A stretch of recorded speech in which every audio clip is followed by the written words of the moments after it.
it's Alexa and welcome back to my channel. For today's What It's Like Wednesday, I am going to be talking about what it's like to have an allergic reaction. Before I get started, I do want to let you guys know that I have an entire playlist listed down below in the description box that has all the videos related to having allergic reactions, how to use an EpiPen, my favorite allergy related products, and stuff like that. So if you're curious to learn more, be sure to go to that playlist and watch those videos. And with that being said, let's just jump into this video. For those of you who don't know, an allergic reaction is your body's way of rejecting something. So for those of you who have never been on my channel, you probably have not heard the long list of things I'm allergic to. So I'm going to name them off right now. I am severely allergic to coconut, peanuts, tree nuts, eggs, penicillin, and latex. Before I get into what it actually feels like to have an allergic reaction, I want to talk a little bit just about the basics of an allergic reaction. There are a bunch of different degrees of allergic reactions you can have. Your face can swell, your throat can swell shut, you can break out in hives, and the medications that are used to slow down the allergic reactions are an EpiPen, which is just an injection of epinephrine, and also Benadryl, which is just an antihistamine. And now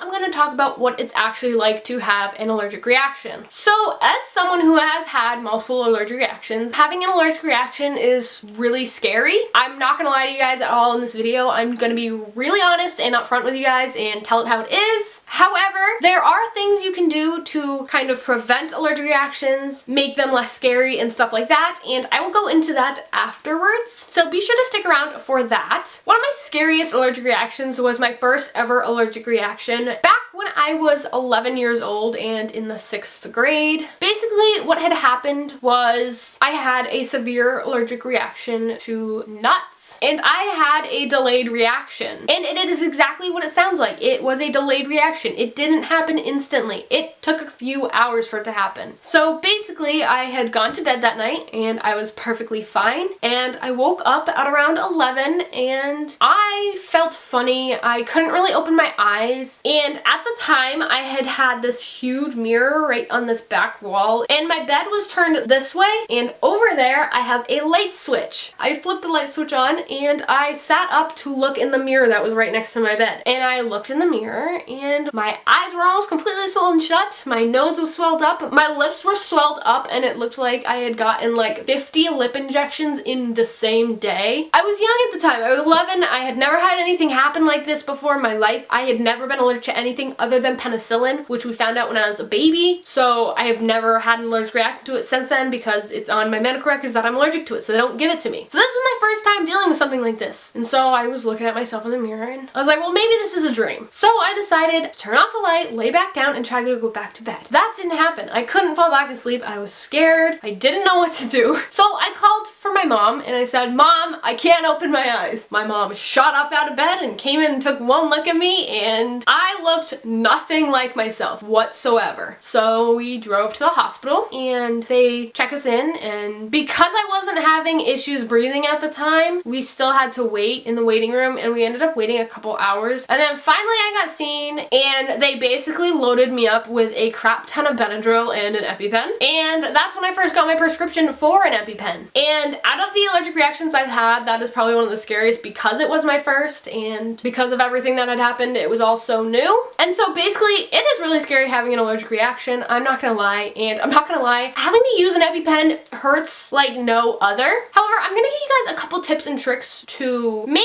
an allergic reaction a little less scary. And the first thing is to always wear a medical ID bracelet. This is the one that I am in love with and currently wearing. It is from a company called American Medical ID, and I will have a link to it in the description box, and I will also have a coupon code for you guys. If you do not have a medical ID bracelet, I highly recommend you get one. It doesn't matter how old you are, I highly recommend them. They can save your life, because if you are in a situation where you have an allergic reaction and there isn't someone around you who really knows you and knows all your information, this is the only thing that is going to help the medical personnel around you on identifying you, identifying your allergens, information like that. This one is just their rose gold plated one with the silicone band. I'll be doing an entire updated video on my favorite medical products within the next couple of weeks, so be on the lookout for that. But basically, it is just a rose gold plated one, and it's on a silicone band, so it's super comfortable. And right here on the front, engraved on it, it just says allergic to peanuts, tree nuts, eggs, steroids and penicillin. And then on the inside, I'm not actually going to show you because it has all my personal information, but on the inside it just has my full name, my date of birth, my blood type, and it also lists that I have asthma. Another way to make allergic reactions less scary is to always carry Benadryl and your EpiPens with you. Recently I got a new EpiPen holder, and it's actually more of a kit that I've made, and it just looks like this. This is just one of the waterproof boxes from Pelican. It is the 1040 micro case, and I am absolutely in love with it. And then here on the outside I just have a little red flashlight from LL Bean that is also waterproof. So basically, if this were to fall in the ocean or a pool or get wet, nothing will happen to the stuff inside. Again, I'm gonna do an entire updated video on my favorite EpiPen cases, favorite medical items and stuff like that. But basically, I carry this with me wherever I go, so that if I do have an allergic reaction, I don't have to worry about getting an EpiPen or getting Benadryl. I have it with me. And my last tip for you guys to make an allergic reaction less scary is to always tell the people around you that you do have food allergies. I've mentioned this in a previous video, but never be scared to tell someone you have a food allergy, and never be scared to ask someone not to eat something around you. I know this What It's Like Wednesday was probably like all over the place. I probably should have not scripted, but at least written some notes down. But basically, I just wanted to do a video on what it's like having an allergic reaction, to tell you guys that it is scary. I'm not gonna lie to you. And I also wanted to give you guys some ways to make it less scary. Again, I have done previous allergic reaction videos, so if you'd like to see those, be sure to check out the playlist listed down below. Be sure to subscribe to my channel if you are not already. I would greatly appreciate it, and I post new videos 2 to 3 times a week. I hope you guys like this video, and I'll see you guys next time. Bye, guys!